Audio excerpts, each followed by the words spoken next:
Kayu besi rawa sepanjang 17 meter ini disiapkan untuk membuat salib. Melihat panjangnya, timbul pertanyaan, siapakah yang akan disalib? Siapapun itu, pasti sesuatu yang lebih besar dari mereka. Tapi Frankie Woro, Casimilus Awe, dan warga suku Auyu di Papua Selatan ini tak akan melukai siapapun. Mereka memakai salib ini sebagai tanda perlawanan.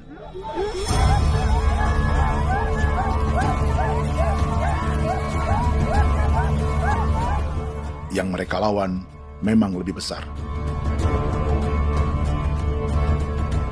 yaitu pemerintah Republik Indonesia. Pemerintah sedang mengincar 2,5 juta hektar hutan orang Papua untuk proyek tanaman industri pangan dan energi.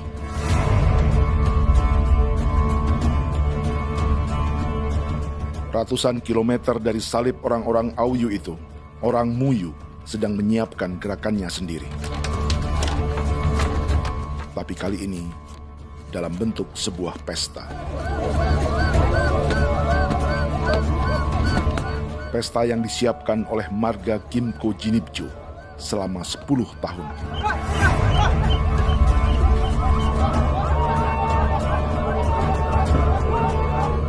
Sosok di marga ini adalah Willem Kimco, orang asli Papua yang tak punya kartu identitas kewarganegaraan manapun.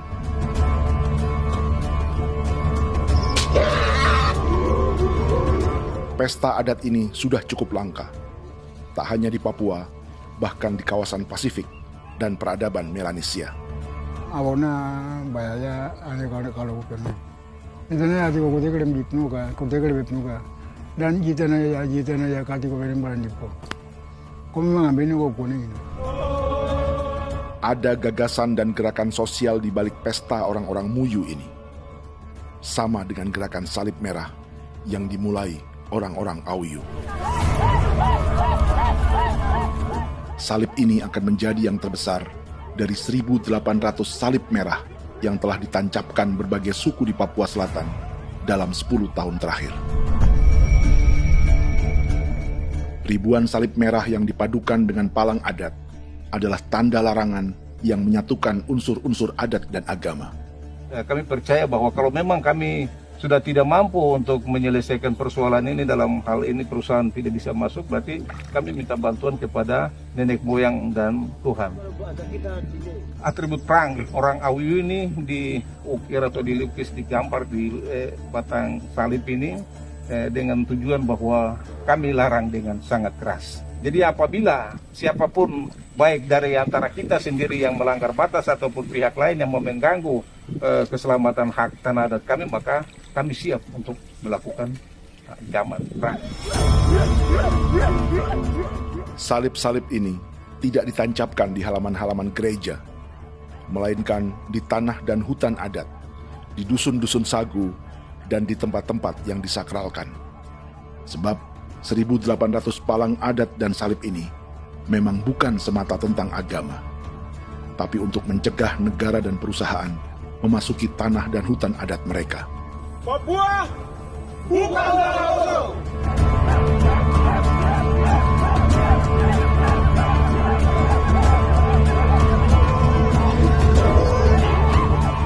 Di zaman TikTok ini, kami ingin menceritakan semua ini lewat film yang pendek.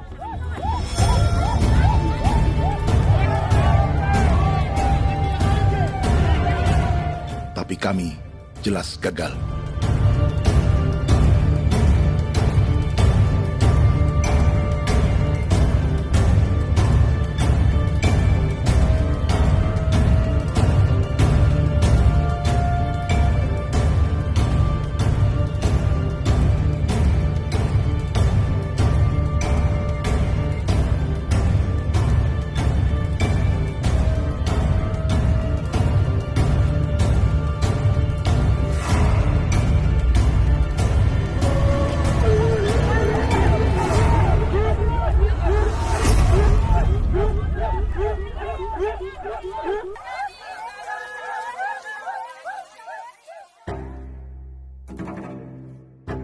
Di planet ini, ada 5 pemilik hutan hujan tropis terluas yang tersisa.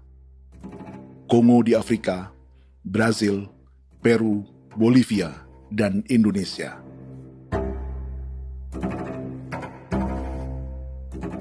Di Indonesia, satu-satunya pulau yang hutannya masih terjaga adalah Papua, pulau terbesar kedua di dunia setelah Greenland. Lewat sejarah kolonialisme yang panjang, pulau ini kini dikuasai 2 negara. Bagian barat oleh Indonesia yang juga dikenal sebagai West Papua, dan bagian timur menjadi Papua Nugini. Dan tepat di perbatasan ini, di bagian Indonesia, sedang terjadi proyek pemusnahan hutan terbesar di dunia.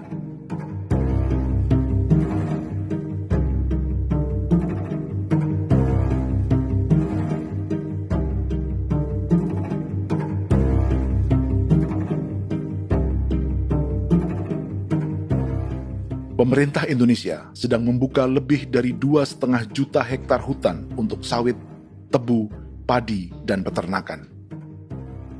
Ini disebut proyek strategis nasional untuk lumbung pangan dan energi yang jadi ambisi 3 presiden.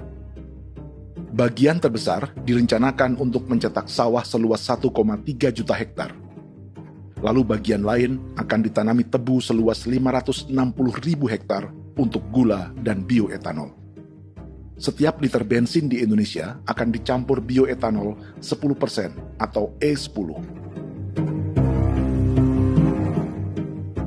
Ada 10 perusahaan di proyek ini, dan semuanya dimiliki oleh 1 keluarga saja. Berikutnya, ada areal sawit seluas 400.000 hektar untuk biodiesel. Targetnya mencampur 50% solar dengan minyak sawit atau B50. Dan terakhir, pemerintah akan membuka peternakan seluas 380.000 hektar. Jadi, apa yang salah dengan proyek pangan dan energi ini? 5 orang Papua dalam film ini akan menjawabnya.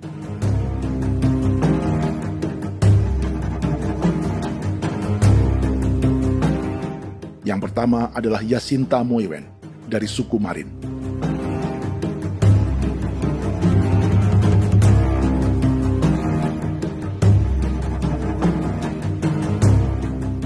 Yasinta dan warga di distrik Ilwayap di Merauke sudah menjadi korban. Hutan dan rawa sebagai sumber pangan dan ekonominya telah dihancurkan. Jalan sepanjang 135 km sedang dibuat, dan di kiri kanannya akan dicetak 1 juta hektar sawah. Mereka sulit menolak atau melawan. Salib sudah digeser, masih datang lagi dengan senjata mereka nih. Karena proyek ini juga dijaga tentara. Macam-macam senjatanya.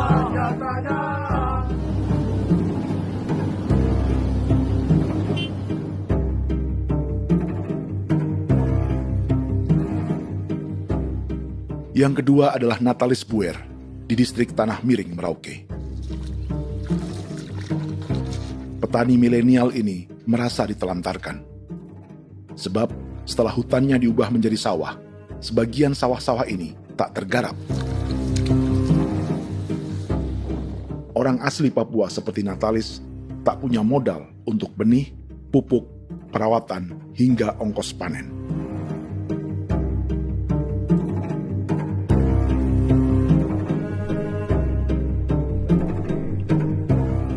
Orang ketiga adalah Vincent Kuipalo dari suku Yenan di distrik Jagebob, Merauke. Vincent dan suku Ye sedang menjadi korban. Hutan adat orang-orang Ye sedang dihancurkan untuk perkebunan tebu dan bioetanol. Tanah mereka juga diincar untuk markas-markas militer, pasukan yang akan menjaga proyek pangan dan energi ini.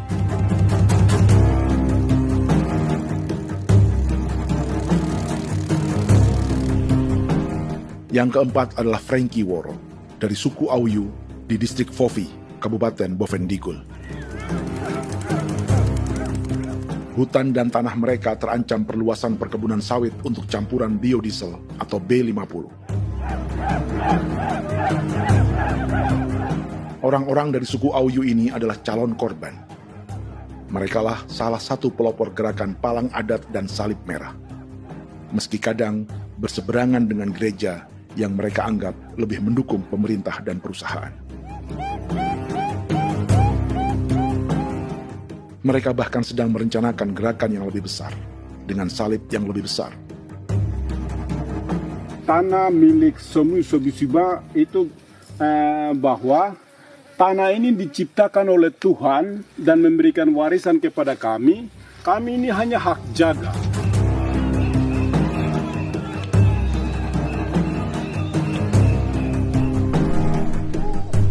Sosok kelima adalah Willem Kimco dari suku Muyu di Bovendigul. Tokoh adat dari Muyu ini hidup di garis belakang proyek negara, sehingga belum menjadi korban.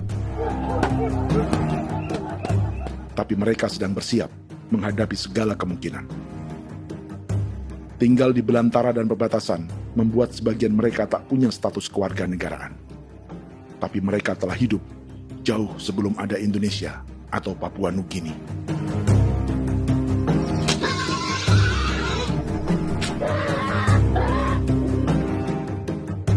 Kelimanya mewakili jutaan orang asli Papua yang sedang terancam eksistensinya. Jika kita merasa kepunahan peradaban Neanderthal di Eropa, Aztec dan Inca di Amerika, atau aborigin di Australia adalah sejarah masa lalu, film ini menceritakan bagaimana pemusnahan sebuah bangsa dan kepunahan sebuah peradaban sedang terjadi di masa hidup kita. Kepunahan bukan karena kerusakan lingkungan dan ruang hidup semata, juga karena dihantam 60 tahun operasi militer.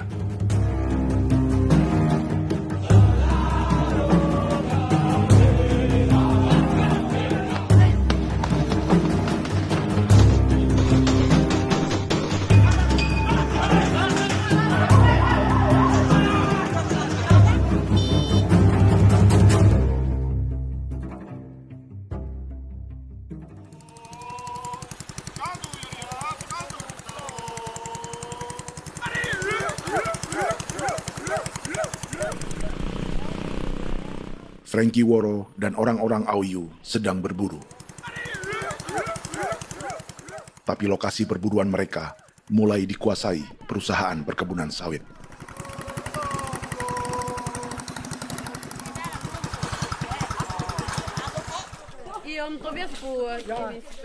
Kita akan menuju arah ke Inabusu. Di sana kami akan masuk di wilayah konsesi perusahaan PT Indo Asiana Lestari, dan di situ ya ada survei-survei mereka yang mereka pernah lakukan, tapi juga kami ada lakukan tanda-tanda saksi di sana.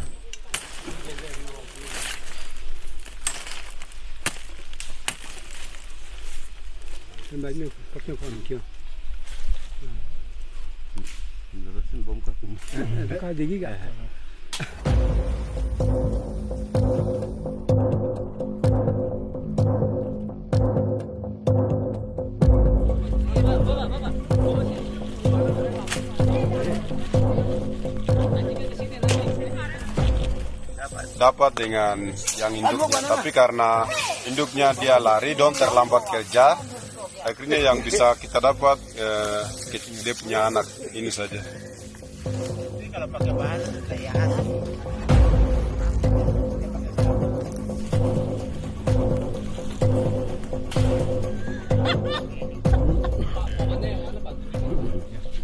Pohon ini pohon bitanggur, dia punya kayu ini kita biasa gunakan untuk kerja perahu, dan juga kulit depu getanya itu kita pakai untuk kerja ini, panah-panah ini lem, jadikan lem ini, panah-panah.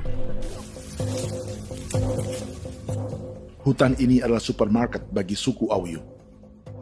Juga lumbung pangan atau bank untuk menyimpan deposito kekayaan alam. Hutan juga tempat yang penuh dengan sejarah suku, situs budaya, dan tempat-tempat sakral. Inilah yang sedang mereka pertahankan dari incaran pemerintah dan perusahaan. Untuk semua alasan ini, mereka menancapkan ribuan salib merah.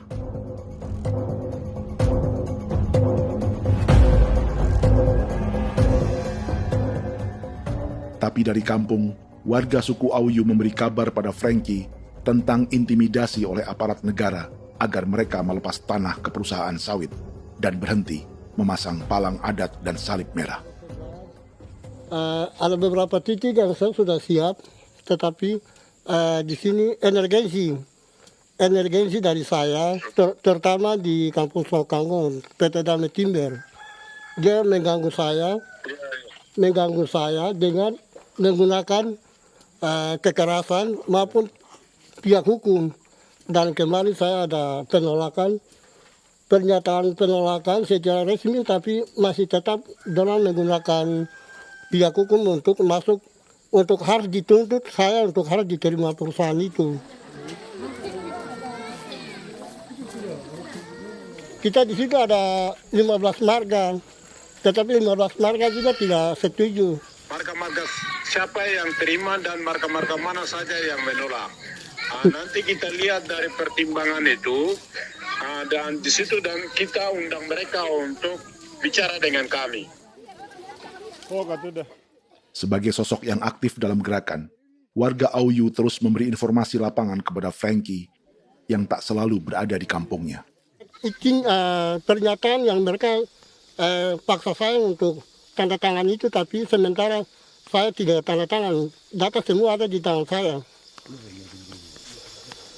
Ya.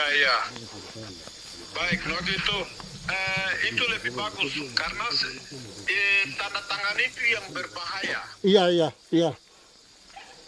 Tanda tangan itu yang lebih berbahaya karena sekarang ini modern dan canggih, dan itu yang mereka biasa pakai untuk tipu muslihat.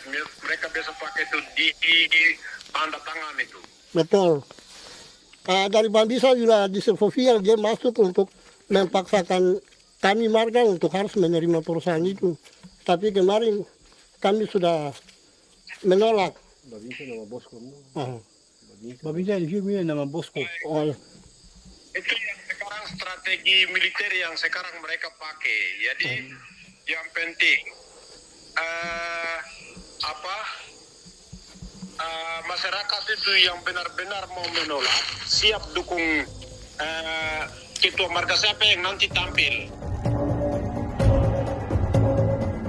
Ini adalah peta konsesi sawit untuk biodiesel dalam proyek strategis nasional. Dan di distrik Fofi inilah orang-orang Auyu hidup dari sungai dan hutan. Tapi Frankie di Bovendigul masih lebih beruntung. Setidaknya dibandingkan Yasinta Mowien di Merauke yang sudah kehilangan hutan dan rawanya.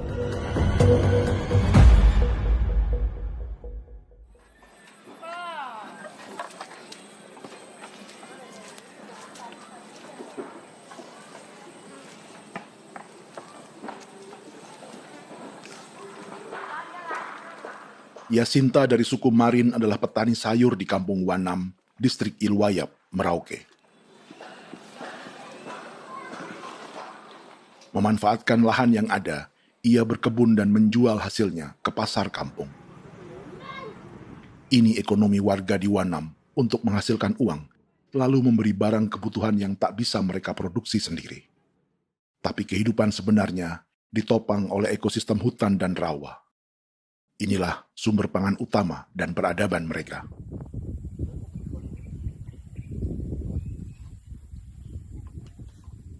Namun ketenangan ini diusik ketika tiba-tiba pada Mei 2024, di Pelabuhan Wanam datang ratusan alat berat untuk proyek pangan dan energi pemerintah.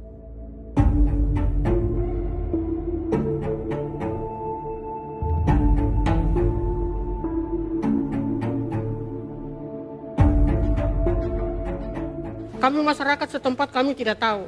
Kami kaget pagi-pagi kapal sudah ada di pelabuhan kami.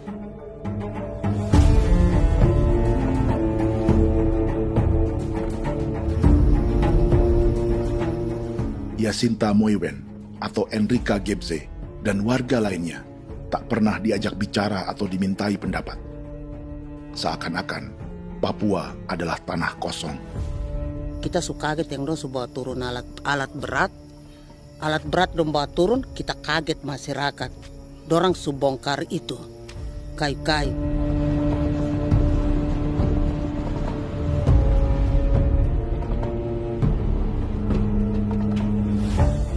Bersamaan dengan alat-alat berat itu, juga berdatangan tentara Indonesia untuk mengawal proyek pembukaan hutan milik Jacinta.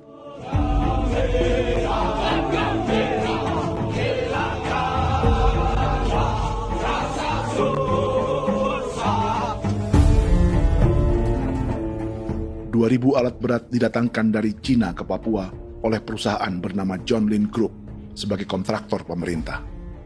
Ini disebut sebagai pesanan eskavator terbesar di dunia dengan nilai 4 triliun rupiah. Misinya membuka hutan dan rawa milik orang Marin, salah satunya untuk membangun jalan sepanjang 135 km. Sementara di kiri kanannya akan dicetak sawah yang ditargetkan seluas 1,3 juta hektar. Jalan berupa garis lurus ini bukan rute tradisional ekonomi masyarakat. Jalan ini akan menghubungkan kawasan perkebunan sawit dan tebu di sebelah timur, juga untuk mobilisasi pasukan militer. John Lin Group adalah perusahaan yang dimiliki Andi Samsudin Arsyad atau yang dikenal dengan Haji Isam. Sebagian orang mengenalnya sebagai pengusaha yang hobi balapan mobil.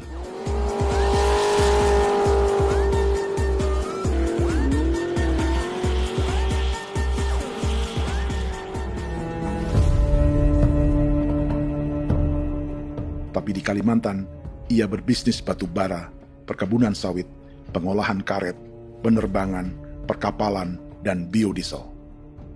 John Lin Group kini juga menjadi pemilik perkebunan tebu dan pabrik gula terbesar di Indonesia. Sayapnya melebar dari Kalimantan hingga ke Bombana, Sulawesi Tenggara. Perkebunan tebu, pabrik gula, dan industri bioetanol inilah yang juga sedang dikembangkan di Papua. Foto ini adalah momen ketika Isam bersama kerabatnya, Menteri Pertanian Amran Sulaiman dan Menteri Pertahanan Syafri Samsudin meluncurkan program biodiesel atau B50 di Kalimantan Selatan. B50 artinya setiap 1 liter solar, 50%-nya akan dicampur minyak sawit. Perusahaannya, PT John Lin Agroraya, menjadi salah satu pemainnya.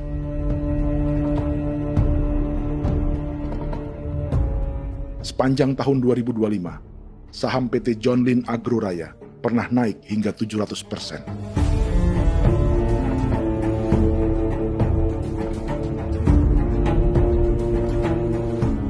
Perusahaan sawitnya yang lain, PT Pradiksi Gunatama, sahamnya bahkan pernah naik 4.000% hanya dalam 1 tahun.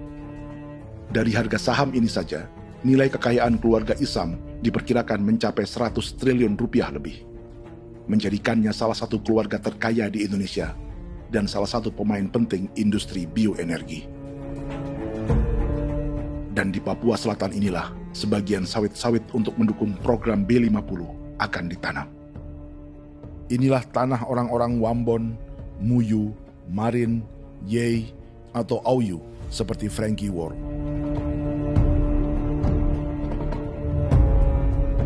Haji Isam pernah menjadi tim kampanye nasional Presiden Joko Widodo dalam pemilu 2019 saat melawan Prabowo. Bintang Mahaputra Utama diberikan kepada Saudara Andi Syamsuddin Arsyad. Beliau berjasa luar biasa dalam mendorong pertumbuhan ekonomi daerah maupun nasional. Setelah menjadi presiden, Prabowo memberi gelar kehormatan Bintang Mahaputra Utama pada Isam.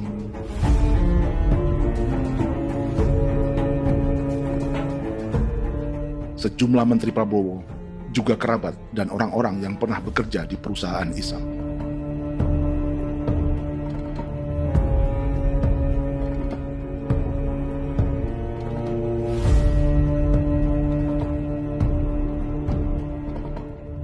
Lawan sebesar inilah yang sedang dihadapi Jacinta di kampung Wanam, Merauke. Atau petani perempuan lain seperti Enrika Gebse. Jadi alam kita ini sudah rusak. Jadi kita itu biasa jalan dari sini tuh harus pasang jerat di situ, harus cari makan di situ lagi. Itu tempat-tempat itu pasang-pasang jerat, tempat babi, rusa, sekarang sudah tidak ada lagi.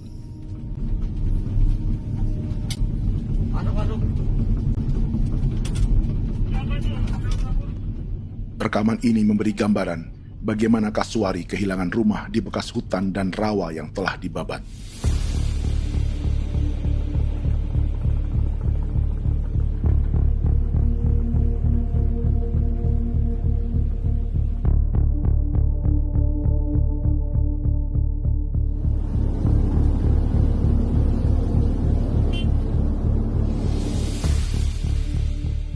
Keterlibatan tentara dalam proyek pangan dan energi di Papua memakai dalih bahwa ancaman terhadap negara kini tak hanya perang secara militer, tapi juga melalui pangan dan energi. Kementerian Pertahanan pun terlibat karena proyek ini dianggap operasi militer selain perang. Jadi tugas kamu adalah menjaga sumber cadangan pangan nasional. Macam-macam senjatanya, Proyek ini menambah panjang alasan mempertahankan kehadiran tentara di Papua dalam 60 tahun terakhir. Saat ini, jumlah tentara Indonesia di Papua mencapai 56.000 personel, atau ada 1 tentara untuk setiap 100 orang Papua. Bandingkan dengan rata-rata nasional, di mana hanya ada 1 tentara untuk 696 penduduk Indonesia. Itu belum termasuk polisi. Artinya, 1 orang Papua dijaga lebih banyak senjata dari rata-rata penduduk Indonesia.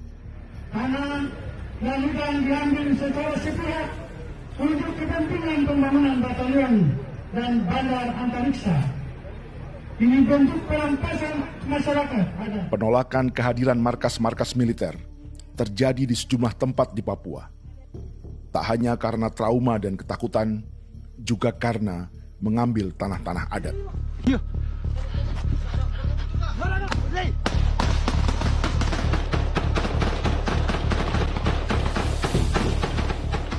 Salah satu alasan mengapa militer terus ditambah di Papua, karena masih ada perlawanan dari Organisasi Papua Merdeka atau OPM selama 50 tahun terakhir.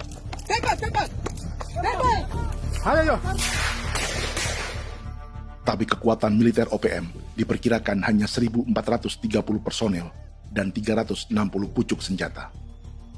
Selebihnya, mereka menggunakan senjata tradisional.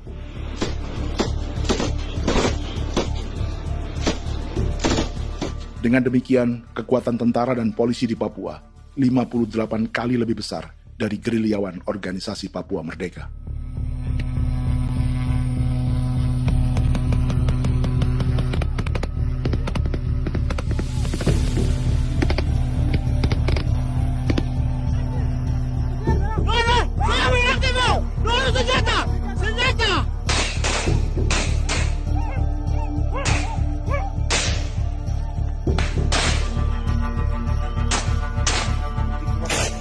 Sebagian tentara berada di garis depan pertempuran, tapi sebagian besar lainnya terlibat operasi non-tempur menjaga proyek pemerintah dan investor swasta. Seperti Batalion Infanteri Teritorial Pembangunan di distrik Jagebob, Merauke ini. Lokasinya bersebelahan dengan konsesi lahan tebu untuk gula dan bioetanol milik PT Murni Nusantara Mandiri. Baik perusahaan maupun markas militer, keduanya mengambil hutan milik suku Ye dari marga Kuipalo. Tapi orang datang tanam ini saja di sini, tanam papan nama ini. Victor Kuipalo menunjukkan apa yang terjadi. Jadi kita juga kaget ini. Nah, kalau ini papan nama ini memang ini papan nama ditanam tapi bukan haknya mereka yang ini. Ini hak kami di sini, hak dusun kami, marga Kuipalo yang punya hak dusun ini. Setelah memasang patok, alat berat mulai bekerja untuk membangun markas militer di tanah orang Ye.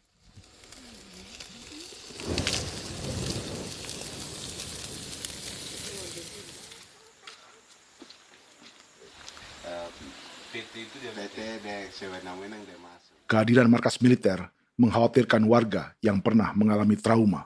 Takut kenapa? Kalau macam yang awal macam sekarang Bu Kampung hidup ini kan aman. Terus kenapa harus didirikan korem di sini? Bukankah dengan adanya korem semakin aman, ada tentara di sini? Kalau untuk kampung kayaknya tidak bisa aman kalau ada tentara, paling masyarakat dipukul itu ini. Kalau kampung hidup begini malah saya sejahtera dan saya punya masyarakat. Apa pernah ada pengalaman buruk sebelumnya dengan tentara di daerah sini? Ada yang cerita waktu pos-pos di sini tuh di 13, 12 itu zaman katanya Patimura. Memang kasihan. Malah kita punya orang ini yang dianiaya betul, dipukul. Disuruh kerja bakti tidak mau atau lama mencari, namanya kita pangkur sagu itu butuh waktu 1 minggu. Kalau lama begitu ya paling diseret apa pukul itu. Operasi militer Indonesia di Papua dimulai tahun 1962 lewat Operasi Trikora. Tapi perlawanan bersenjata pertama di Papua baru dilakukan tahun 1965 di Manokwari. Nanti tanggal 1 Mei jam 12.30 pemerintahan di Irian Barat mutlak akan jatuh di tangan.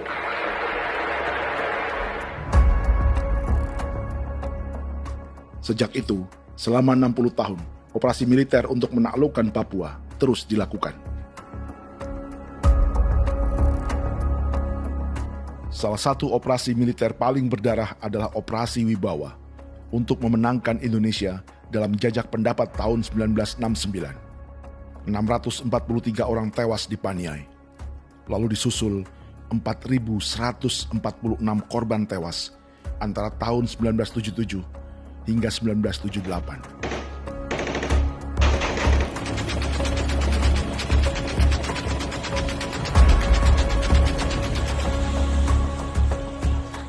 Operasi militer ini menimbulkan gelombang pengungsian hingga kini. Dewan Gereja Papua mencatat 103.000 orang menjadi pengungsi pada tahun 2025 dan nyaris tak diberitakan media-media Jakarta.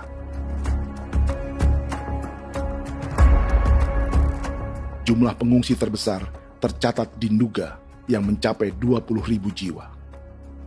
Banyak di antaranya yang sedang hamil, seperti Jubiana, salah satu pengungsi Nduga. Jadi ini takarik mesti kagi be muguruk berselari di namen wane gosel bigari me egirik munene an nimbo mesle berselar nene wam darik lek prak de oi gore bangal no so ndak lo yo nandang me anet ndang no yat de nanen di ko nerwa membri wal marwa egirik munene wa tri ngel no semana ngal siak kaya berkumpulnya masalah orangnya me wakosuluk dari namen wani ko semane kuman nak wani ndemo ko ndak misali namen bre ko ko nak semane ne be minute waru ra kana bi ni dige war de mino pragit de laina bulan Maret April yana mana kantan barang na lire na bam ne Jubiana lalu menamai anaknya pengungsi Kogoya. Selain Jubiana, juga ada Emma dari Maibrat yang melahirkan di hutan. Sampai di kampung gini, katanya bilang ada tentara yang bangun jembatan. Nah, capek itu juga pun masih tahan. Kembali lagi ke hutan lagi. Seperti itu sampai sejatuh di tengah jalan. Orang sampai terbanting di kayu semuanya. Berasa sakit begitu. Melengkapnya tuh Domika Serli, pengungsi Wako. Masyarakat sipil dari Kampung Aitrem sementara mengungsi karena kampungnya sementara dikuasai oleh TNI Polri. Seratusan ribu pengungsi di Papua saat ini jauh melampaui jumlah yang mengungsi ke Papua Nugini tahun 1984, yaitu 10.000 orang karena menghindari operasi militer.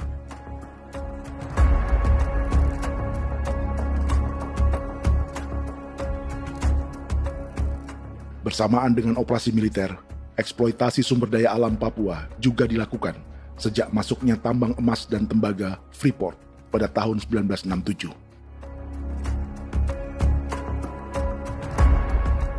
Disusul perkebunan sawit awal tahun 1980-an. Lalu ada perburuan buaya untuk diambil kulitnya. Sebelumnya, ada eksploitasi gas alam di Teluk Bintuni, pencarian besar-besaran kayu gaharu, atau pembukaan hutan tanaman industri. Ini belum termasuk perburuan dan perdagangan ikan arwana di selatan Papua, penebangan kayu merbau dari hutan-hutan Jayapura, emas di Blok Wabu Intan Jaya, bahkan nikel di pulau-pulau kecil Raja Ampat. Dan kini, dalam skala yang belum pernah terjadi dalam sejarah, Papua dipaksa mencetak sawah, tebu untuk bioetanol, dan sawit untuk biodiesel.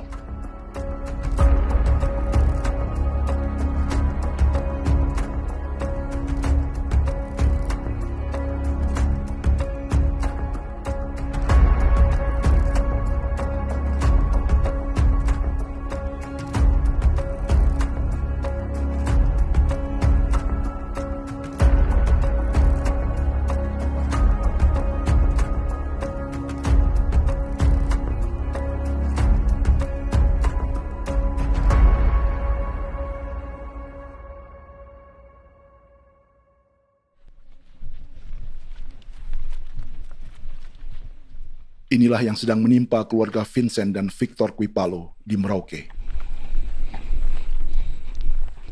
Hutan mereka diambil untuk markas militer dan industri perkebunan, PT Murni Nusantara Mandiri.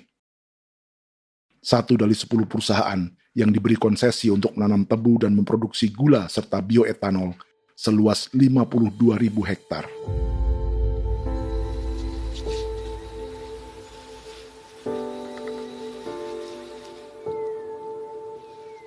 Perusahaan ini dianggap mengambil hutan dan tanah orang-orang Ye, terutama marga Kuipalo, yang memiliki hak adat terhadap 2.300 hektar hutan.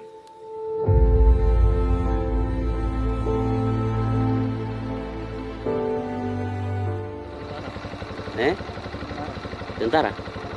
Tentara. Oh iya, tentara.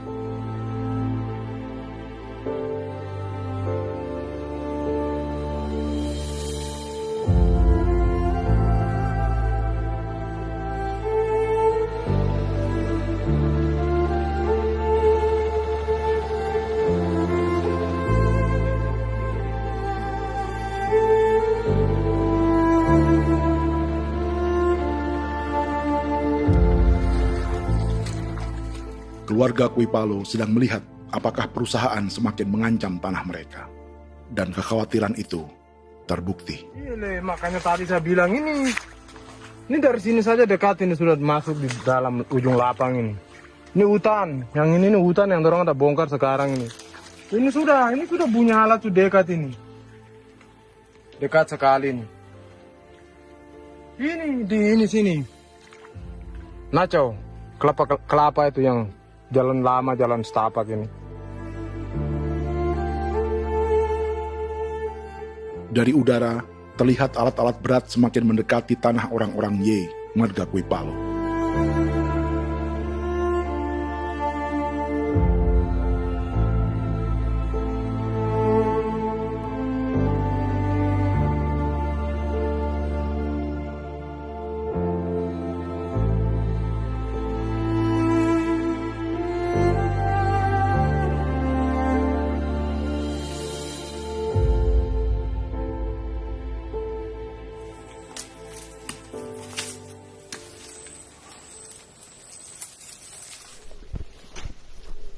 Keesokan harinya, Victor dan kerabatnya memberi tanda cat merah di pohon-pohon yang berada di batas tanah mereka.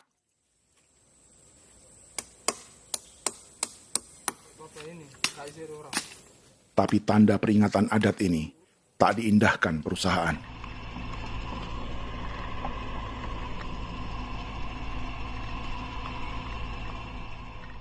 Dua bulan kemudian, perusahaan tetap memasuki tanah marga Kuipalo. Sama-sama. Kami manusia, kau lihat. Tapi sudah sakit hati sekali saya kasih tahu adik. Ini sama baik ini kalau pikiran berubah lagi adik. Kami juga punya tangan, hanya beda rambut. Mister itu juga. Woi,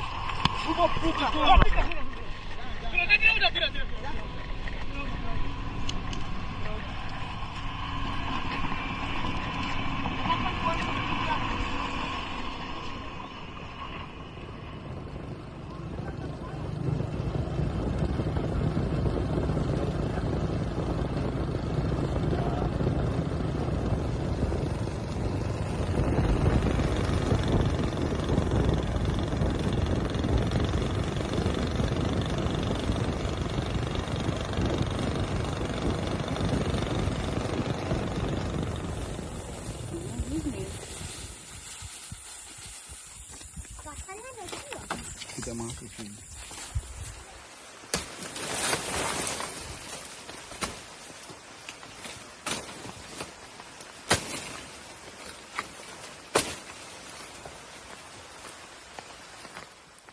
Jadi ya untuk itu seperti saya katakan tadi, apakah lebih baik kita tidak usah ada kah atau bagaimana, kita pisahkan, pisahkan dari negara ini kah? Jangankan tuh, saya kemarin bicara sama Daniel, datang sama saya dengan persoalan Kodam ini, saya bilang Pak Daniel kalau lebih baik saya ngungsi ke Papua Nugini. Dia bilang, aduh Bapak jangan begitu. Ya memang, kalau tidak bisa menghargai kami, lebih baik pilihan yang itu yang saya memilih. Lebih baik saya pindah dari sini. Saya mengungsi ke Papua Nugini, di negara tetangga. Masih di laut. Apa? Saya bilang sama Kapolsek Pak Agustus ini, 17 Agustus saya tidak kasih naik bendera merah putih. Saya bendera ada, nanti saya taruh di meja. Bendera saya ada. Karena saya punya pikiran percuma kita ini merasa bahwa kita hidup di bawah naungan merah putih.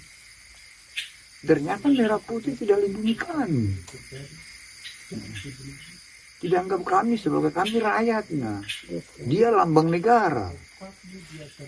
Dan kami menghargai lambang negara itu. Ternyata lambang negara ini, kita bernaung di bawah lambang negara ini, kita tidak dilindungi. Hak kita tidak dihargai.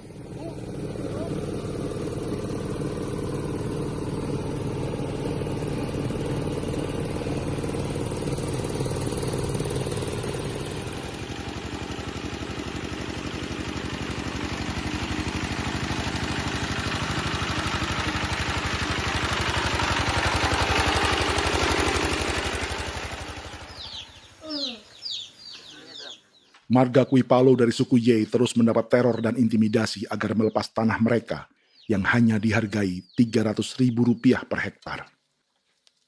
Tapi mereka tidak berjualan tanah.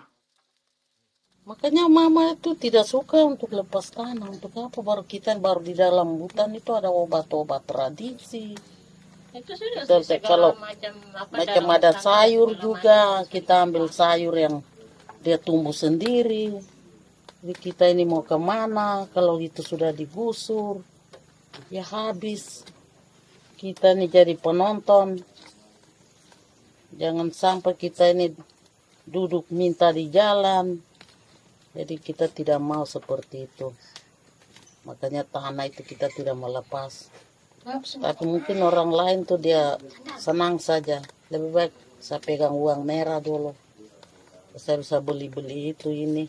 Nanti datang uang sudah habis, gembel, mau cari kemana lagi, hutan sudah habis, mau makan ikan di mana, kali sudah hancur. Seperti Yasinta di Wanam, suara dan gerakan kaum perempuan Papua sangat nyaring dan tak bisa diabaikan.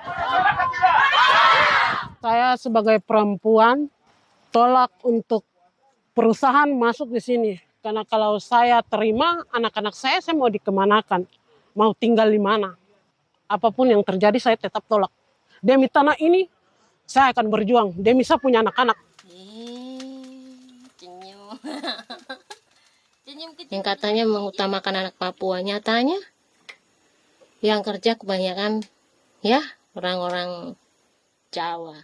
Saya sendiri orang Jawa, tapi bukan mau bicara yang tidak-tidak. Memang kenyataannya seperti orang-orang Papua itu terbelakangkan, kurang diutamakan, gitu.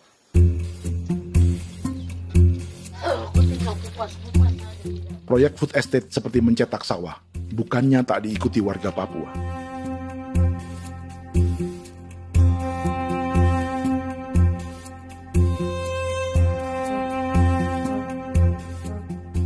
Salah satunya Natalis Buer di distrik Tanah Miring, Merauke.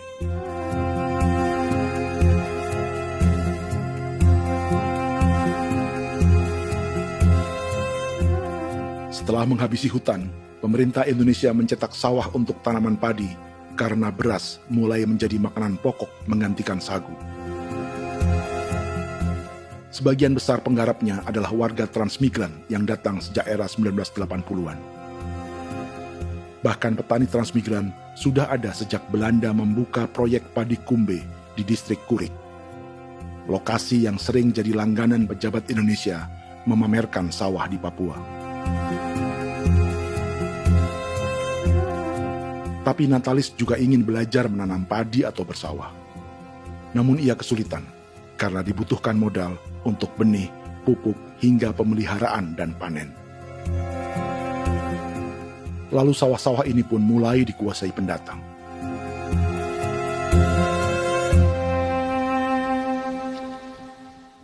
Tapi sejauh ini di kampung kami ini yang saya lihat memang ada kelompok kami punya di sini yang sudah tergabung dalam Gapoktan, kemudian masuk dalam optimalisasi lahan. Tapi menurut saya anak asli yang punya lahan di sini. Mereka tidak punya. Pemerintah dalam hal ini adalah Kementerian Pertanian bersama-sama Kementerian Pertahanan yang dalam hal ini pada garis di bawahnya adalah TNI Angkatan Darat memberikan support yang maksimal kepada masyarakat khususnya di Merauke dalam rangka. Saya kemarin habis 9 juta. 9 juta ya? Iya, 9 juta karena dia sudah tidak dipakai toh. Ya. Perempuan Papua seperti Filomena juga mau bertani. Pemerintah memberi bantuan Rp900.000 per hektar lewat program optimalisasi lahan atau OPLAH. Tapi dibanding biaya produksi dan harga jual gabah, Filomena mengaku berkali-kali rugi dan kini memutuskan tak lagi menggarap sawahnya. Terus kita harus cari uang untuk kondek. Betul. Karung kita beli. Karung beri sendiri lagi. Tenda kita beli. Ini dari yang offline ini don tidak siapkan. Tidak ada. Tidak ada ya, jadi mama don sendiri. Itu yang saya ada bilang, 900.000. Itu modal untuk kerja sawah ini. Mulai dari kerja sampai nanti panen. Panen. Wih, ngeri sekali. Iya, lucu toh? Tidak dapat itu. Betul, Mam. Dong maksud begini. Kalau disuruh tanam ubi berhektar-hektar, mari datang. Kita tahu cara rawatnya bagaimana, iya. Tanamnya bagaimana, tanam model bagaimana supaya hasilnya model begitu. Kita tahu. Kalau yang ini kan kita baru belajar. Sebagian hutan milik warga Senayu di Merauke sudah dibuka untuk sawah dan kebun tebu oleh PT Global Papua Abadi. Proyek pertanian ini dikerjakan oleh Kodim Merauke. Mereka melepas sebagian tanah karena ingin belajar bertani. Saya punya nenek moyang tidak ajar saya tanam padi. Tapi saya mau berubah. Generasi saya yang berikut ini besok lusa tidak bisa makan pisang, sagu.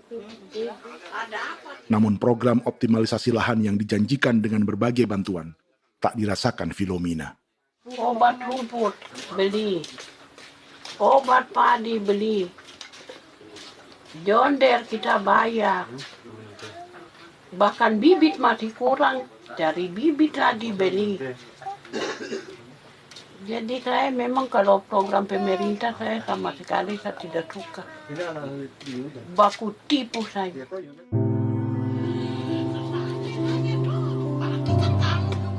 Mereka merasa ditinggalkan sendiri, jatuh bangun belajar bertani padi. Sementara sumber pangan dan air yang semula mudah didapat, kini telah berganti sawah dan kebun tebu.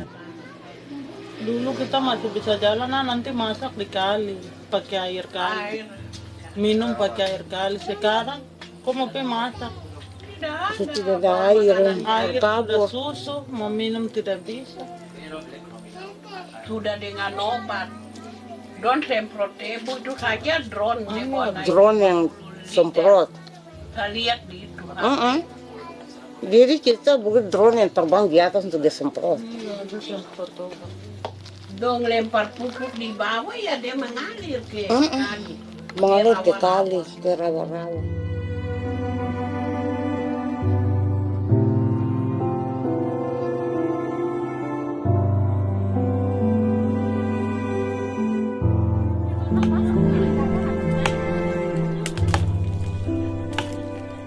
Seperti pertanian sawah bagi orang Bali atau Toraja, bagi orang Auyu dan suku-suku lainnya di Papua Selatan, sagu juga bukan semata tentang pangan.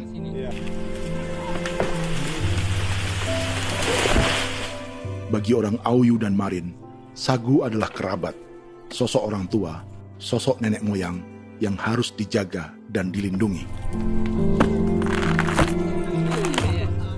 Lagi bikin apa mama ini mama? Pakai tokok itu sagu.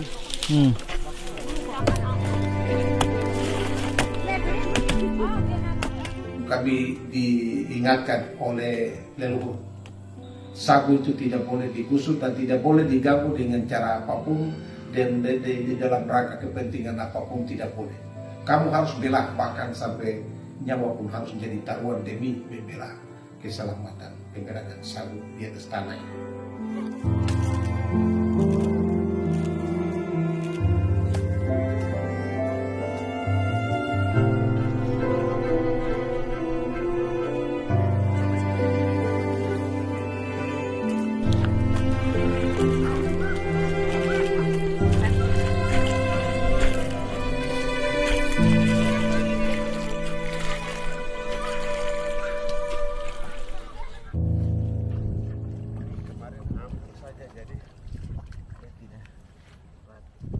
Menurut Natalis, pemerintah di Jakarta mendefinisikan lumbung pangan semata urusan beras dan mencetak sawah.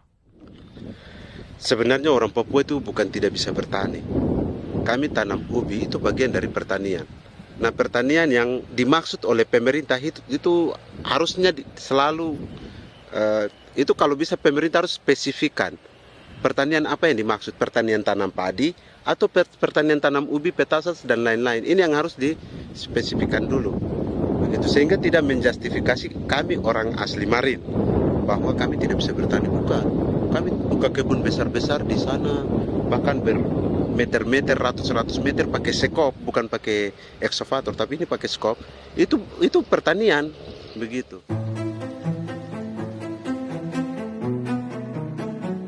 Bagi Natalis, alih-alih memaksimalkan sawah-sawah yang sudah ada untuk petani Papua, pemerintah selalu membuka hutan baru, seperti dikerjakan perusahaan John Lynn Group dan melibatkan tentara.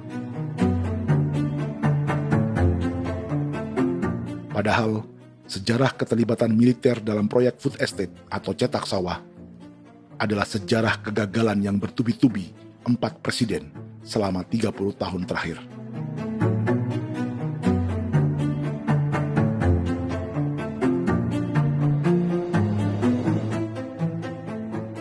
Papua bukan yang pertama menjadi proyek lumbung pangan yang melibatkan tentara.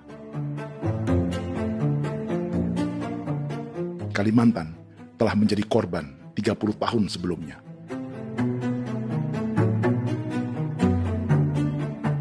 Ini adalah bekas hutan yang sudah dibuka di Pulang Pisau, Kalimantan Tengah. Tahun 1996, di era Presiden Jenderal Soeharto, ia menghabisi 1 juta hutan di lahan gambut untuk mencetak sawah demi memenuhi ambisi swasembada beras, bukan swasembada pangan. Hutan tropis Kalimantan dihabisi dalam skala yang belum pernah terjadi dalam sejarah. Di bawah rezim militeristik, tak ada yang berani melawan keinginan Soeharto, termasuk orang Dayak seperti Kuneng. Nggak bisa dihalangi itu. Nggak boleh dihalangi. Ya kalau ada kata-kata aja menghalangi, sudah kita diseret ke kepolisian dulu. Atau bisa langsung di PKI-kan. Iya, di PKI-kan gitulah. Jadi kita tuh nggak berani apa-apa dulu tuh. Ya. Apa maunya aja. Misal bilangnya A. Setahun setelah pengundulan hutan skala besar itu, tahun 1997, Untuk pertama kalinya, Kalimantan mengalami kebakaran lahan dan kabut asap terbesar dalam sejarah.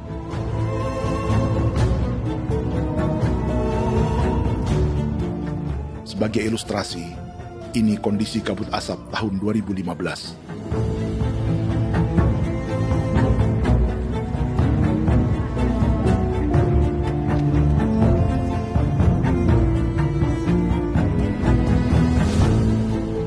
Proyek 1 juta hektar sawah Jenderal Soeharto itu gagal. Bendungan dan saluran irigasi mangkrak hingga kini. Mei 1998, rezim Soeharto tumbang. 2 tahun setelah ia menumbangkan jutaan hektar pohon di Kalimantan.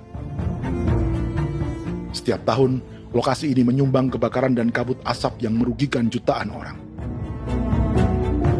Sawah yang berhasil di Kalimantan justru bukan sawah yang dibangun Jenderal Soeharto, melainkan yang dirintis para transmigran sejak era 1980-an. Sawah-sawah inilah yang ikut digarap oleh militer di era Presiden Joko Widodo. Dan hasil dari proyek food estate Presiden Jokowi itu sama sekali jong nih, nggak ada harapan lagi sudah seperti ini. Tapi Jokowi terus memperluas area food estate hingga 16.000 hektar. Presiden Jokowi juga menyerahkan urusan lumbung pangan ini kepada Prabowo yang saat itu menjadi Menteri Pertahanan.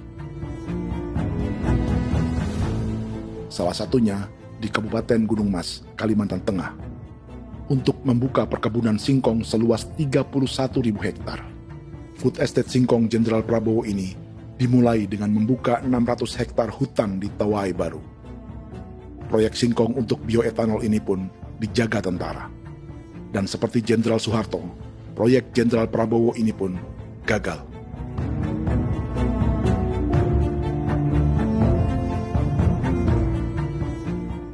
Dengan reputasi ini, Joko Widodo dan Prabowo justru sedang membuka 2,5 juta hektar di Papua.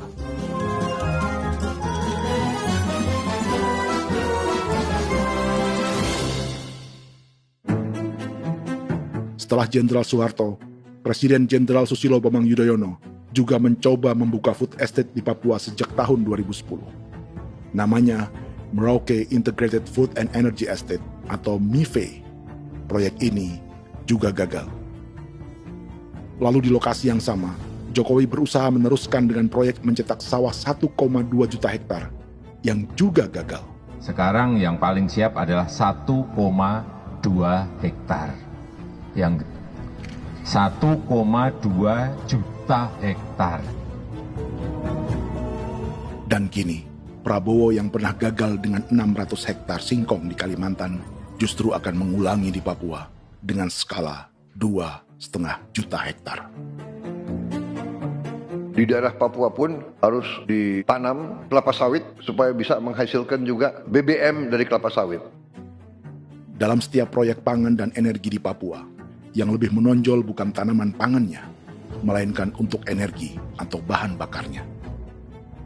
Sawit untuk biodiesel dan tebu untuk industri bioetanol.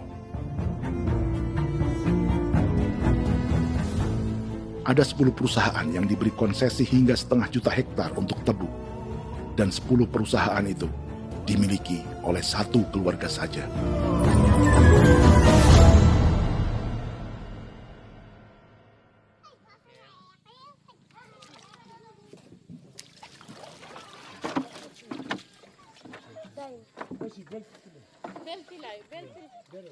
Para perempuan Auyu di Bovendigul akan berangkat memancing.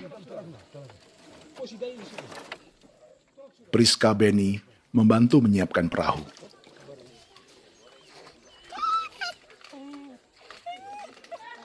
Mereka akan mengumpulkan bahan pangan di hutan untuk persiapan acara penancapan salib merah berikutnya.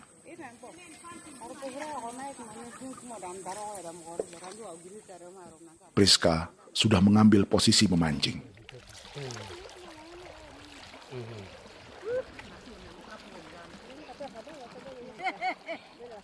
.800 salib merah telah dipasang di wilayah adat berbagai suku di Papua Selatan untuk menghalau perusahaan sawit dan tebu.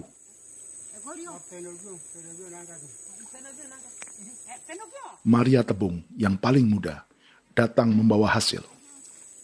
2 ekor ikan gastor, alias gabus toraja. Sebagai generasi Z, pendidikannya sampai sekolah dasar. Di perusahaan perkebunan seperti sawit atau tebu, ijazah SD hanya bisa menjadi buruh kasar. Tapi ia tak tertarik. Karena kita hidup itu dari alam, kita pancing, juga di darat, bawa anjing, terus bikin pagar sagu, dapat babi, bawa baru kita makan. Jadi kita tidak mau perusahaan masuk. Sementara Priska Beni masih mencari peruntungan.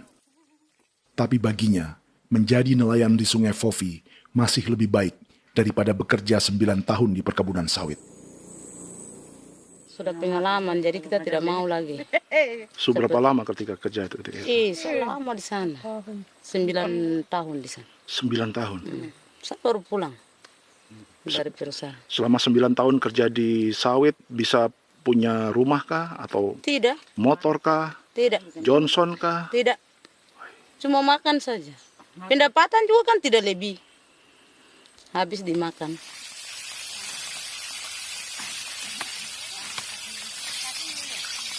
Satu minggu libur berapa hari? Tidak libur. Minggu tetap kerja? Tetap kerja. Tidak bisa ke gereja? Hari Minggu kerja. Jadi dia tidak mengenal agama perusahaan itu.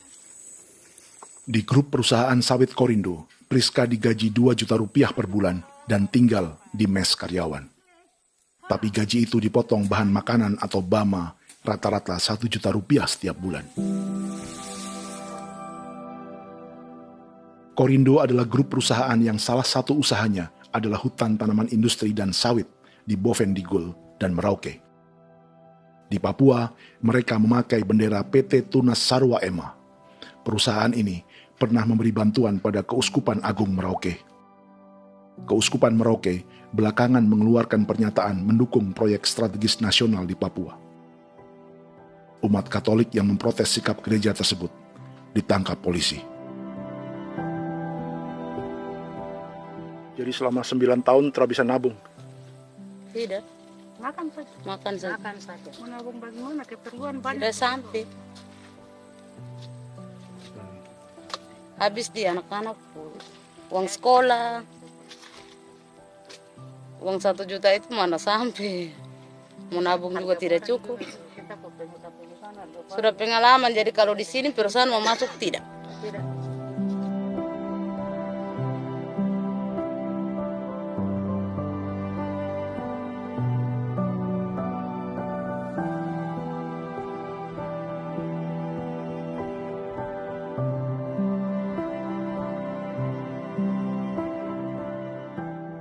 Dan menu makan siang seperti ini agaknya sulit bagi buruh sawit atau tebu yang digaji 2 juta rupiah per bulan. Generasi Z seperti Maria Tebung atau generasi milenial seperti Priska Beni punya matematika ekonominya sendiri. Sawit untuk biodiesel atau tebu untuk bioetanol tak akan ada bedanya bagi mereka.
Perkebunan tebu 1,5 juta hektar di Merauke adalah ide 3 presiden untuk menggenjot penggunaan bioenergi sebagai campuran bahan bakar fosil.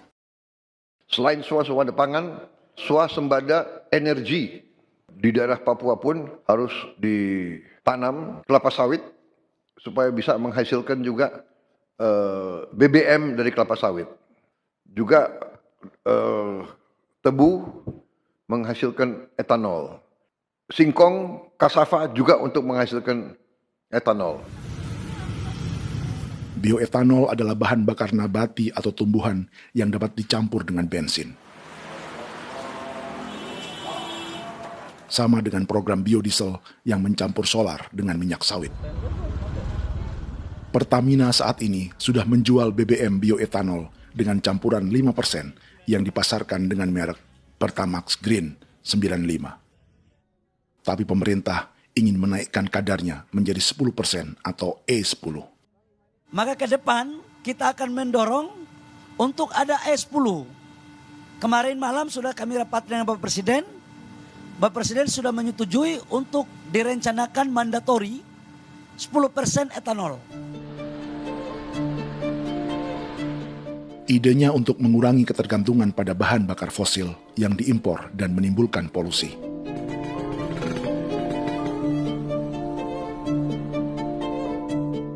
Tapi bioetanol bukannya tak mengorbankan lingkungan, hutan, rawa, dan manusia. Karena program E10 membutuhkan 7,3 miliar liter bioetanol, maka lahan yang dibuka untuk menanam tebu bisa mencapai 1,3 juta hektar. Sementara saat ini, luas perkebunan tebu di Indonesia hanya 500 sampai 600 ribu hektar. Artinya, butuh lahan baru hingga 800 ribu hektar untuk menanam tebu. Dan 500 ribu hektar diantaranya sedang dibuka di Papua. Hutan yang tadinya untuk menumbuhkan pangan, berubah jadi tanaman untuk bahan bakar di jalanan. Kecepatan pulihnya hutan beradu dengan jumlah dan kecepatan kendaraan di jalanan.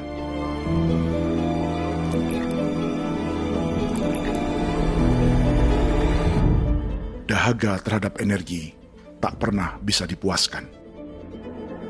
Setelah minyak sawit untuk biodiesel, dunia kini merambah singkong, jagung, dan tebu untuk bioetanol. Benua Amerika, Eropa, sebagian Afrika, hingga separuh Asia kini mulai memakai bioetanol sebagai campuran bahan bakar.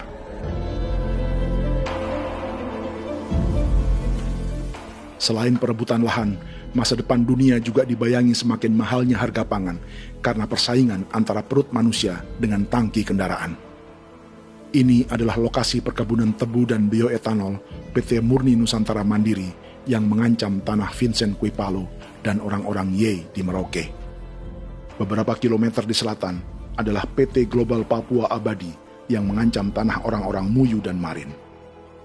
Dua perusahaan ini adalah bagian dari 10 perusahaan yang mendapat konsesi lahan untuk tebu dan bioetanol di Merauke. Batas konsesi mereka bahkan sama dengan batas negara Indonesia dengan Papua Nugini. Salah satu ciri bahwa peta konsesi ini dibuat di Jakarta dari atas meja. Sama seperti kolonial Inggris dan Belanda ketika mereka membagi Pulau Papua dengan garis lurus pada abad 19. Seakan Papua adalah tanah kosong. Bedanya, meski peta konsesi ini mengatur batas 10 perusahaan, tapi perusahaan-perusahaan ini sebenarnya dimiliki oleh satu keluarga saja. Ini nama 9 dari 10 perusahaan tebu dan bioetanol di Merauke, Papua. 99% saham mereka dimiliki sebuah perusahaan bernama PT Merauke Nusantara Manis. Sementara 1% sisanya dimiliki PT Merauke Gula Mandiri. Tapi saham kedua perusahaan ini dimiliki PT Merauke Sugar Group. Dan perusahaan ini 90% sahamnya dimiliki pengusaha bernama Angelia Bonaventure Sudirman, serta perusahaan bernama Zico Trust dan Resource Harvest. Lalu 10% lainnya dikuasai PT Papua Energi Abadi, yang pemiliknya adalah Dudi Christian dan Angel Madeline. Sekarang, mari kita lihat siapa mereka. Angelia Sudirman adalah keponakan dari salah satu konglomerat sawit Indonesia, Martias Fangiono. 9 perusahaan di Papua ini berada di bawah bendera Merauke Sugar Group. Dan Merauke Sugar Group hanya satu dari 7 grup perusahaan milik keluarga Fangiono.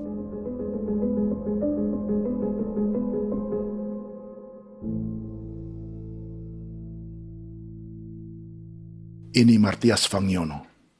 Seperti Haji Isam, Martias selama ini dikenal sebagai pengusaha sawit yang kini merambah bisnis tebu dan bioetanol. Ini momen saat penanaman perdana tebu di Merauke bersama Presiden Joko Widodo Juli 2024. Di sini juga ada anak Martias Fangiono, yaitu Wirastuti Fangiono. Wirastuti adalah salah satu yang menonjol dari keluarga Fangiono. Tahun 2025, Forbes mencatatnya sebagai konglomerat termuda dengan kekayaan 23 triliun rupiah yang mengendalikan 2 grup usaha, FAP Agri dan Surya Dumai Industri. Keduanya adalah perusahaan sawit dan biodiesel. Anak dan bapak ini adalah investor utama bagi Jokowi dan Prabowo untuk proyek tebu dan bioetanol di Papua. Sementara yang ini adalah Martua Sitorus, pemilik raksasa agribisnis dunia, Wilmar International, yang juga memegang konsesi sawit di Papua lewat berbagai perusahaan. Tapi Martua kini memakai bendera baru, yaitu KPN Corporation, atau Karunia Prima Nastari. KPN inilah yang memiliki kelindan bisnis dengan keluarga Fangiono untuk proyek tebu Merauke. Apalagi, grup Wilmar yang didirikannya juga pemain gula utama di Australia. Tahun 2010, Wilmar membeli 100% saham perusahaan gula terbesar Australia, Sucrogin. Akuisisi senilai 1,5 miliar dolar Amerika ini langsung menjadikan Wilmar pemain tebu terbesar kelima dunia. Sebagian bibit tebu yang ditanam di Merauke adalah varietas yang dikembangkan Lembaga Riset Gula Australia atau Sugar Research Australia. Sugar Research Australia lalu menjalin kontrak pengembangan bibit dengan PT Global Papua Abadi milik Fangiono. Tapi masalahnya, Sugar Research Australia adalah badan publik yang tugasnya memajukan petani tebu dan sebagian dananya berasal dari pajak warga Australia. Itu artinya, warga Australia membiayai pengembangan bibit tebu untuk investor dan pemerintah Indonesia. Dokumen ini menunjukkan bahwa lembaga yang dibiayai warga Australia itu pernah memiliki kontrak penyediaan bibit dengan PT Global Papua Abadi milik keluarga Fangiono. Kontrak itu baru berakhir pada November 2024. Artinya, saat Presiden Jokowi dan keluarga Fangiono menanam bibit tebu pada Juli 2024 ini, kontrak itu masih berlaku. Nama lain dalam keluarga ini adalah Siliandra Fangiono, yang pada tahun 2024 dijuluki Raja Sawit Termuda dengan kekayaan 39 triliun rupiah dalam catatan Forbes. Ia mengendalikan grup First Resources. Secara umum, keluarga Fangiono memiliki 20 perusahaan di Sumatera, 32 perusahaan di Kalimantan, 1 di Jakarta, 2 di Singapura, dan 25 perusahaan di Papua. Di Papua, perusahaannya tersebar dari Sorong, Mapi, hingga Merauke. Para politikus dan pejabat Indonesia terus membesarkan konglomerasi, meski Martias Fangiono pernah divonis 1,5 tahun penjara karena kasus pembalakan liar dan kebun sawit ilegal tahun 2007.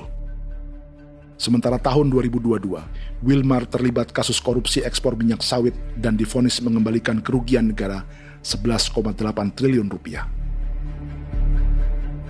Tumpukan uang ini disebut sebagai pembayaran dari grup Wilmar yang diterima secara simbolis oleh Presiden Prabowo pada Juni 2025 lalu.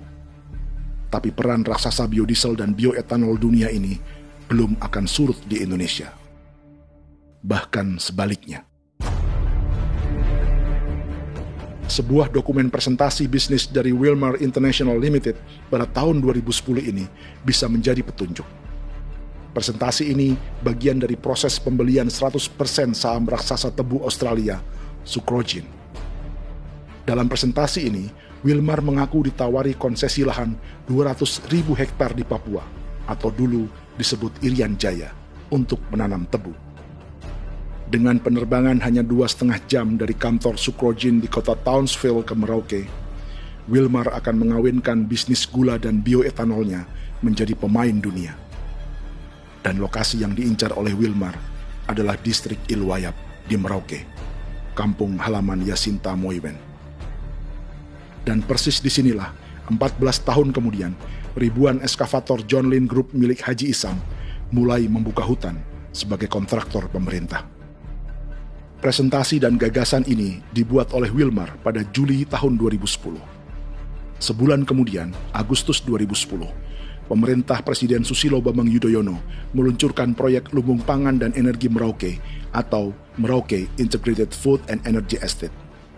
Targetnya membuka lahan 1 juta hektar dalam 5 klaster yang masing-masing 200.000 hektar. Angka yang sama dengan presentasi Wilmar. 5 tahun kemudian, 2015, giliran Presiden Joko Widodo yang mau melanjutkan proyek pangan dan energi 1,2 juta hektar. Menjelang pensiun sebagai presiden, Jokowi kembali menggencarkan proyek ini dan melibatkan Prabowo sebagai Menteri Pertahanan. Jokowi lalu mendukung Prabowo sebagai presiden berpasangan dengan anaknya, Gibran Rakabuming Raka sebagai wakil presiden. Kini, setelah menjadi presiden, giliran Prabowo yang melanjutkan proyek bioetanol dan biodiesel dengan memobilisasi militer dan melibatkan pejabat-pejabat yang juga para elit partai koalisinya.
Ratus tahun lalu, hutan-hutan di Pulau Jawa dalam waktu singkat berubah menjadi perkebunan tebu di bawah rezim kolonial Belanda. Orang Jawa menjadi buruh dan petaninya dipaksa menanam tebu. Dari kolonialisme dan politik tanam paksa itu, Belanda memperkaya negara dan para investornya.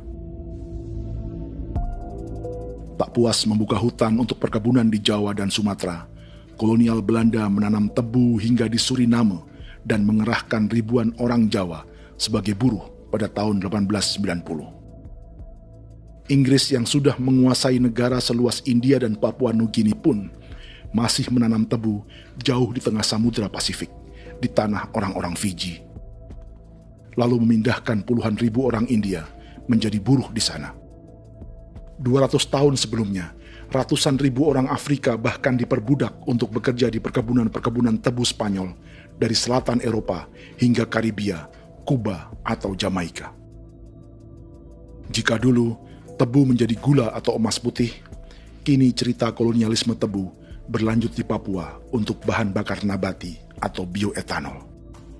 Dan seperti semua cerita tentang kolonialisme, akan ada yang berpesta dan ada yang membayar. Dalam setiap cerita pesta kolonialisme, baik di Jawa, Karibia, atau di Papua, selalu melibatkan para elit lokal, dari pejabat, perwira, hingga agamawan. Tapi dalam setiap kolonialisme, juga selalu ada cerita tentang mereka yang mempertahankan diri dan melawan.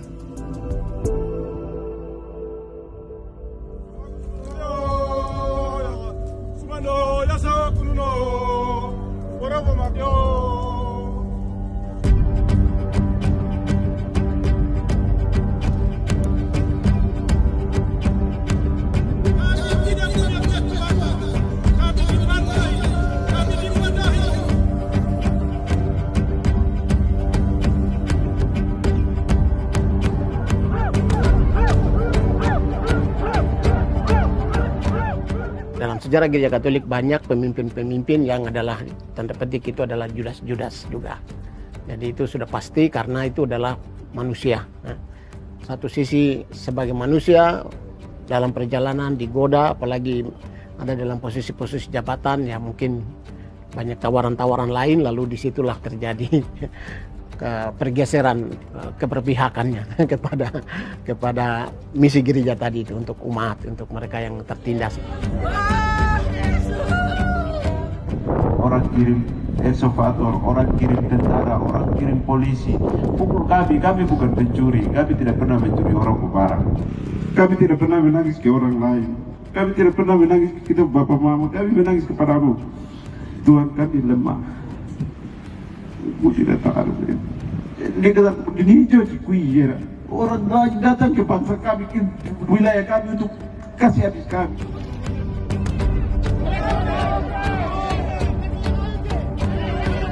Ya Hakimam Dehi, Ya Hakimam Dehi, Bono Ya Hadikul Dehi, Bono Ya Hadikul Dehi.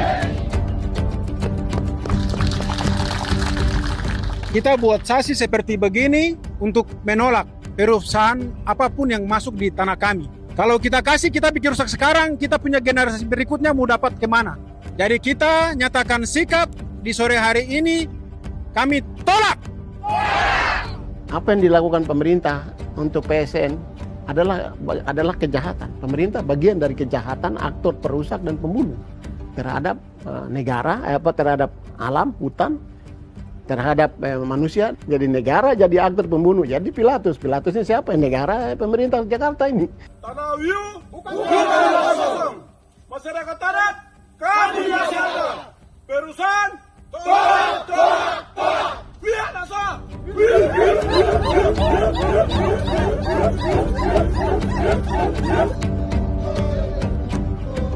Jika tanah adat dan hutan adat hilang, kami mau hidup di mana?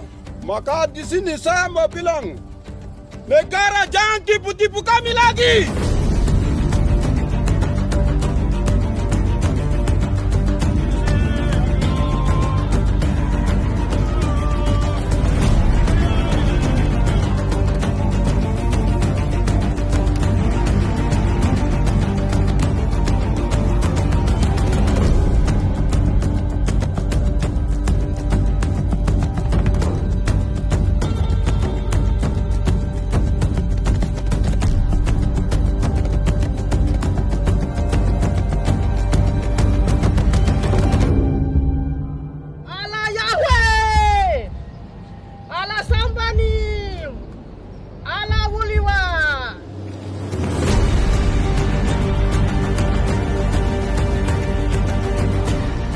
Kalau kami dianggap orang Papua itu bagian daripada Republik ini, tolong hargai kami.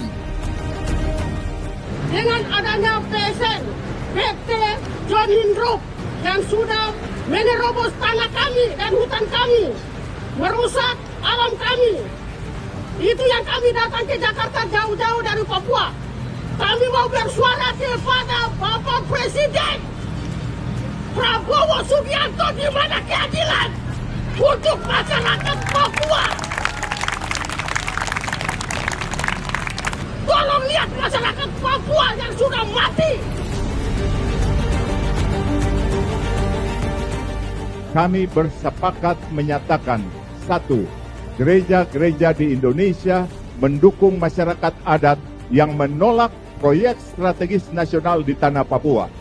2. Gereja-gereja di Indonesia menolak militerisme dan otoritarianisme di Indonesia.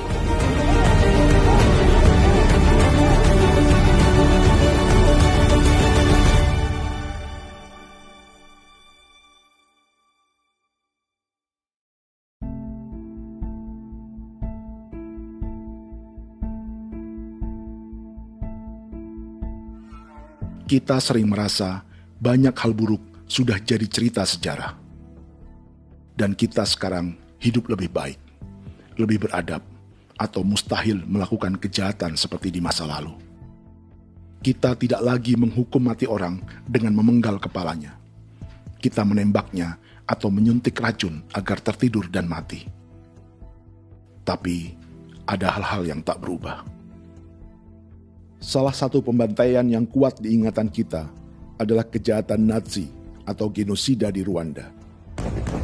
Padahal pembantaian juga sedang terjadi di masa kita, seperti di Gaza, Palestina. Penghancuran sebuah peradaban seperti Indian di Amerika atau aborigin di Australia juga kita anggap masa lalu. Sekarang kita merasa lebih baik dan lebih toleran. Padahal proses penghancuran bahkan pemusnahan yang sama sedang terjadi terhadap bangsa Melanesia di Papua. Begitu juga dengan praktik kolonialisme. Kita merasa penjajahan seperti dilakukan Portugis, Inggris, atau Belanda sudah menjadi sejarah.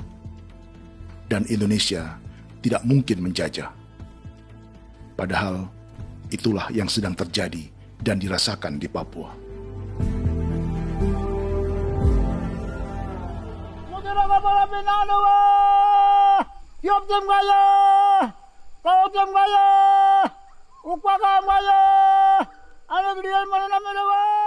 Jalannya sejarah ini disadari Willem Kimco di pedalaman Bovendigol, Papua.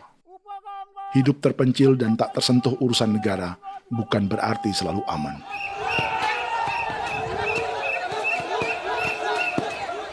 Untuk sampai di tempat ini, orang-orang Muyu menempuh 2 hari berjalan kaki mengarungi hutan, lembah, dan sungai.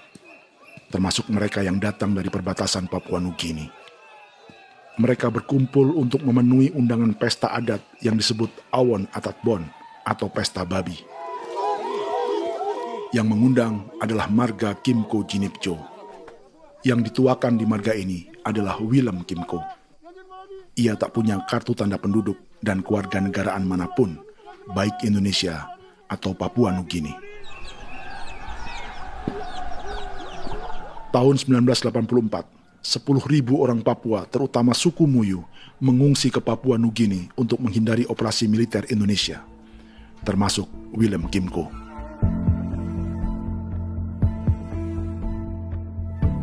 Apa yang membuat pesta adat ini istimewa? Apa bedanya dengan acara serupa yang dihadiri pejabat, tokoh agama, LSM, atau yang direkam oleh kru televisi dan konten kreator? 18. Pertama, untuk membuat pesta babi, orang Muyu perlu persiapan selama 10 tahun.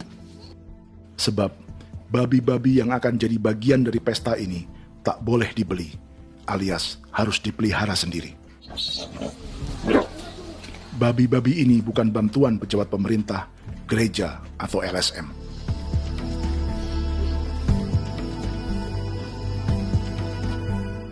Yang kedua, babi-babi ini tidak dipelihara di kandang. Jadi punya nama babi ini kah? Harimau.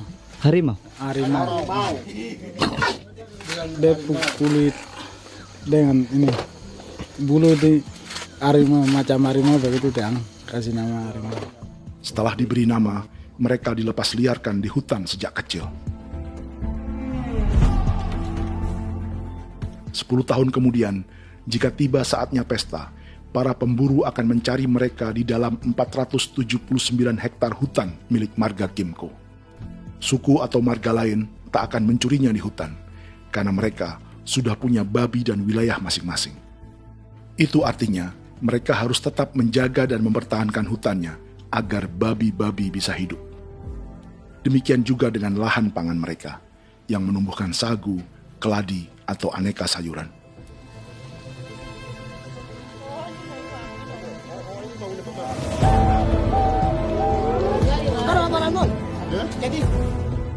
Yang ketiga, dalam Awon Atatbon atau pesta babi, binatang ini tidak dimakan secara gratis. Setiap marga atau klan dalam suku Muyu akan membayar jerih payah tuan rumah menjaga hutan dan memelihara babi.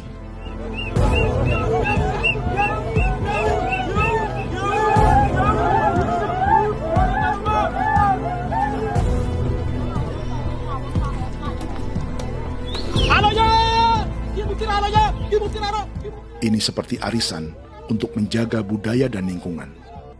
Bagian dari budaya dan ekonomi timbal balik yang ditandai dengan siklus memberi dan menerima.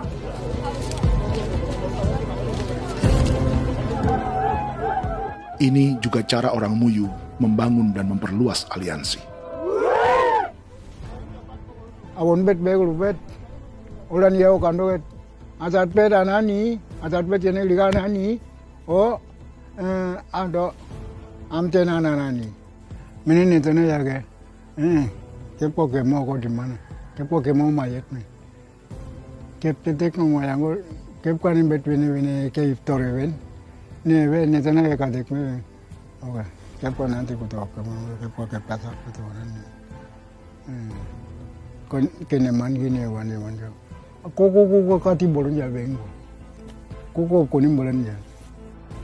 Jika Willem Kimco dan marganya bisa menjaga hutan dan wilayahnya, marga lain ikut diuntungkan sebagai sebuah ekosistem. Demikian juga sebaliknya. Alasan keempat, mengapa pesta babi ini memiliki tempat khusus dalam peradaban orang Muyu, karena Willem Kimco khawatir peradaban mereka akan punah, menyusul ancaman terhadap ekosistem dan hutan. Setiap marga atau klan harus mengkonsolidasi diri dan membangun aliansi.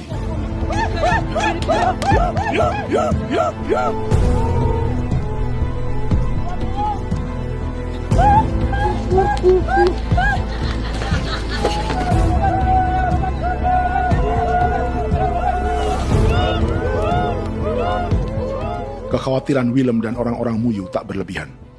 Ruang hidup mereka bersinggungan dengan proyek bioetanol dan biodiesel pemerintah Indonesia.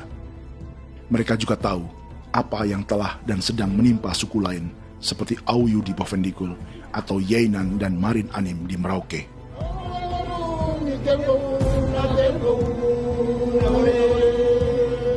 Jika suku-suku lain menggunakan palang adat dan salib merah sebagai gerakan perlawanan, orang-orang Muyu memakai pesta babi untuk mempersiapkan diri dan konsolidasi. Sebab berbeda dengan saat mengungsi tahun 1984, kali ini yang datang ke tanah orang-orang Muyu tak hanya tentara, juga alat-alat berat bersama para pebisnis pangan dan energi.